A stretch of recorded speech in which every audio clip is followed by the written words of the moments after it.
Hi everyone, it's Astoria here.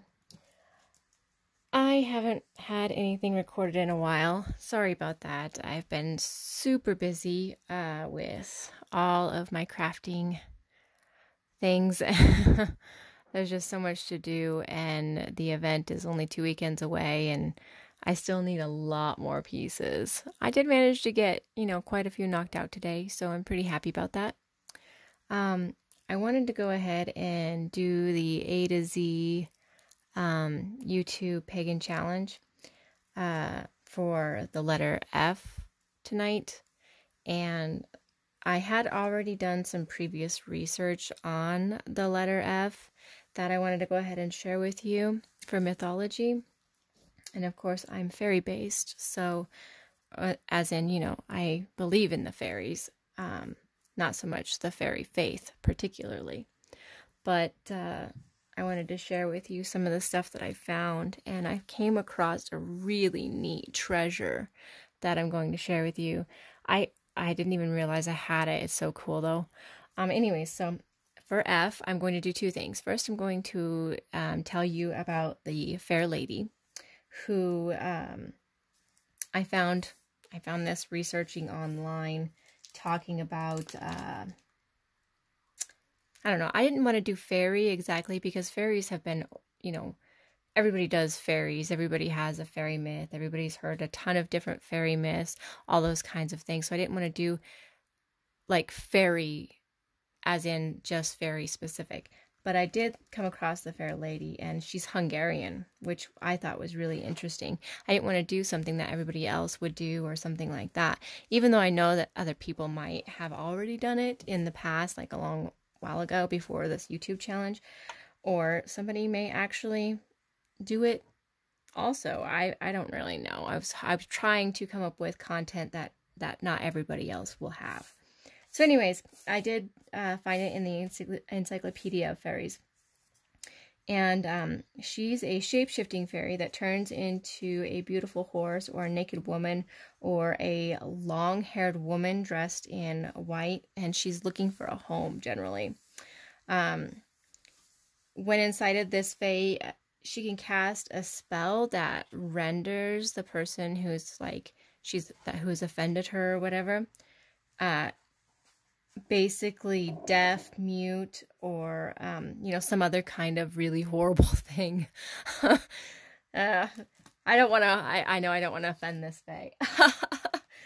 And then she has a magical platter, and any who touches it falls under her spell.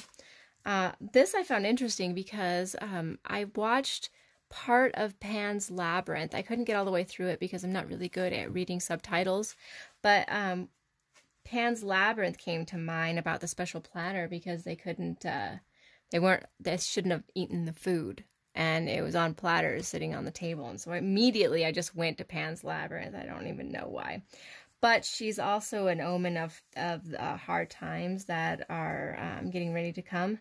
And I also found it very, very interesting that there are things that repel her. I know that in a lot of mythology, like fairies are repelled by iron and those kind of things.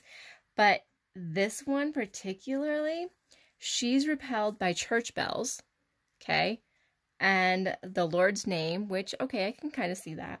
And then the last one is the one that gets me, and it's both amusing and interesting at the same time. I'm not really sure what to make of it, but human laughter. That just floored me. I don't even know why. It's one of the one things that I hadn't really expected. You always hear, well, a fairy was made out of a baby's laughter and all this other stuff. And here it is, this fair lady has she can be repelled by human laughter. I guess it wouldn't matter if it was baby, teen, adult, or what.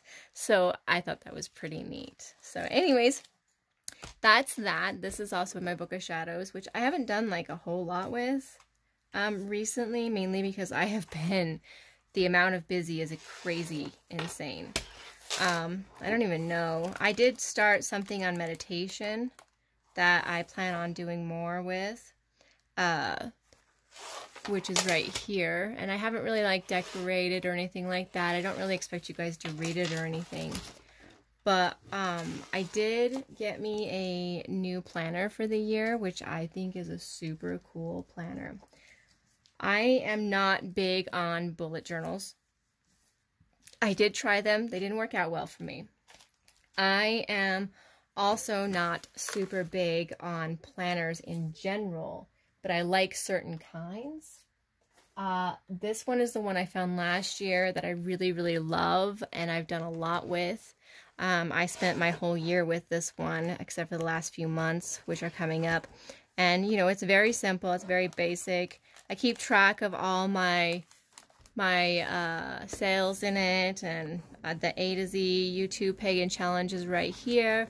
And then over here, I've got like what I need to make, who's had special orders. And then the one thing that I love is this split right here. And it has the month laid out right here in front of me. And I like being able to look at the month as an overview. And if you can't tell, I have a lot generally that I'm doing. And I use these really neat erasable pens right here. They're my favorite. But they erase anything that I've written. So if something's messed up or somebody needs to change a date or something like that, then I can do that.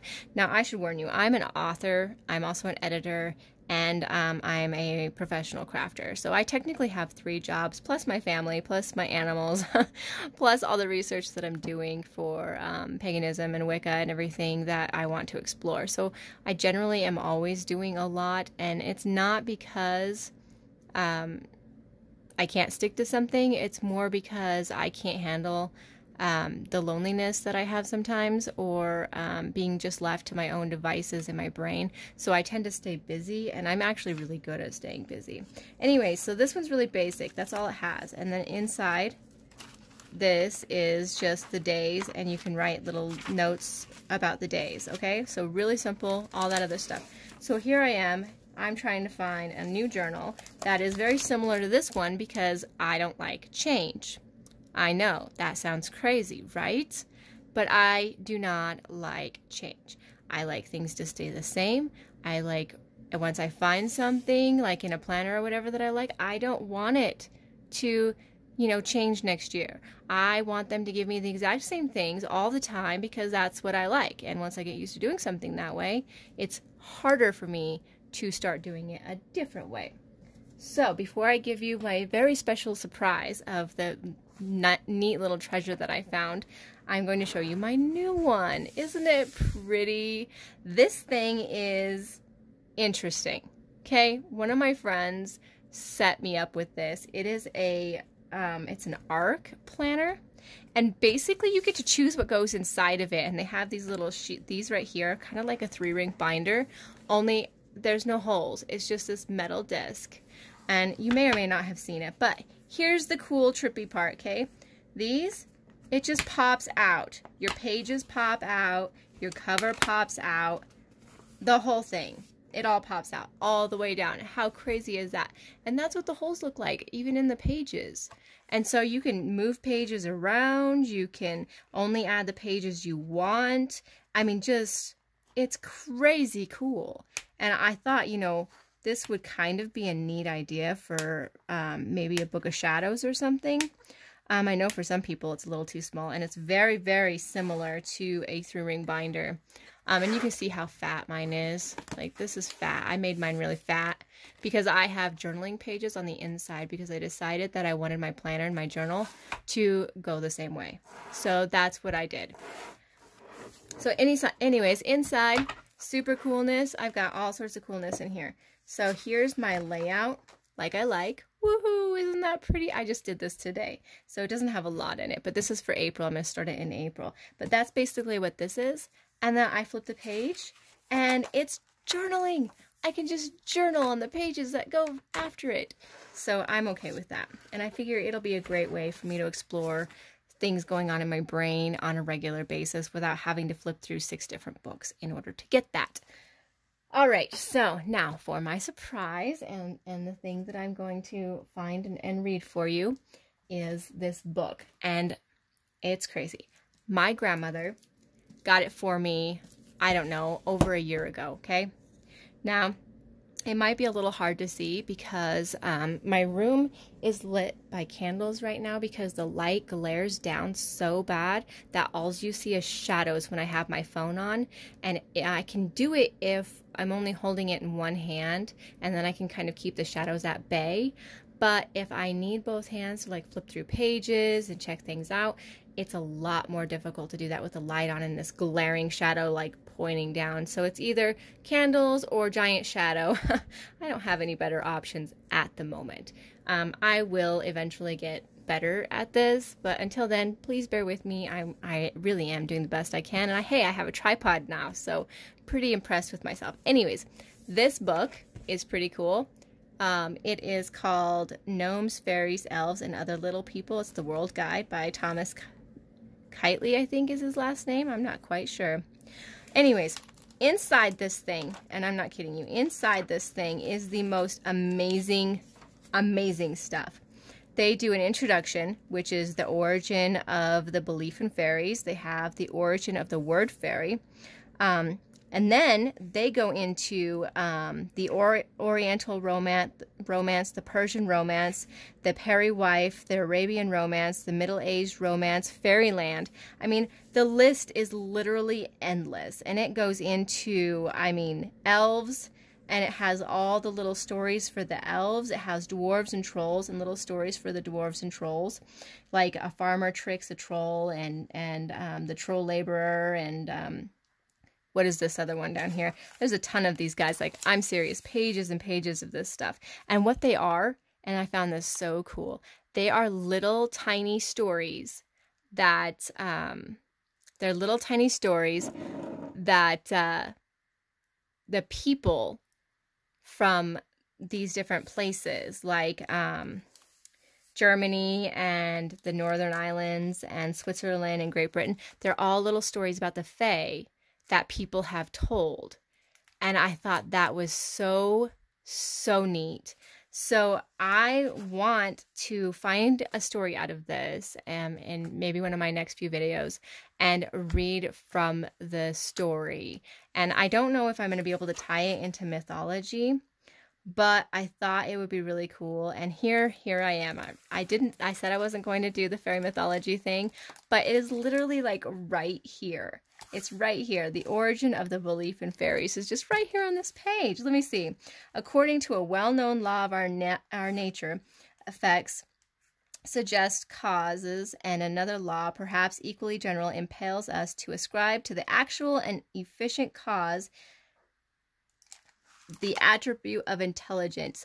What? What are you even telling me right now? I can't even, like, that's what I mean. This is insane. This is like it's almost like an educational book. Like there might have been a class on this. And so there's all this information and this introduction. It even starts out with a thing from Chaucer. And so I thought that was really neat. And they have little, like, down here, it has little, like, notes of where the information was found and what it pertains to. I mean, the stuff is just so, so neat. And I'm really interested in it, and I want to read the stories to you guys and show you a little bit of what they do. They even have stuff in French in here. Now, I can speak a tiny bit of French, and I can read like a tiny bit of French because I did take it in high school, but that was a while ago, and I only know a few things, so I'm probably not going to read you the French versions. Anyways, so if you would like to get your hands on the book, I told you what it was. It is The World Guide to Gnomes, Fairies, Elves, and Other Little People by Thomas Keightley, and I will go ahead and put that in the description as well, so you have that information. So that's what I have for you tonight. This book is giant. There's a lot of stuff in it. I want to read a couple of stories and find one to share with you guys, and I think that will be really fun. So thanks for listening, and I hope you guys have a great week. I may not do another video until April, unless I come up with some spare time somewhere, but that's because I have my event, and then I will tell you guys all about how my event went and those kinds of things. And I don't know, I might do maybe a mini video of some of the stuff I have for sale at the booth you know, just so you guys can kind of see what I do. But that's going to be about it. So, all right. Thank you guys so much for watching, for listening. Let me know what you guys think in the comments. Have you heard of this book? Do you own this book? Do you want this book? And what do you think of the new planner? You know, those kind of things. And I'm not sure if it would really work out for some people for a Book of Shadows, but it might. You know, who knows? Ideas are ideas, and they're great to share, and inspiration is always fun. So you guys have a lovely night. Tomorrow, well, technically today, because I'm pretty sure it's midnight here, is Ostara, and I hope you guys have a very blessed Ostara.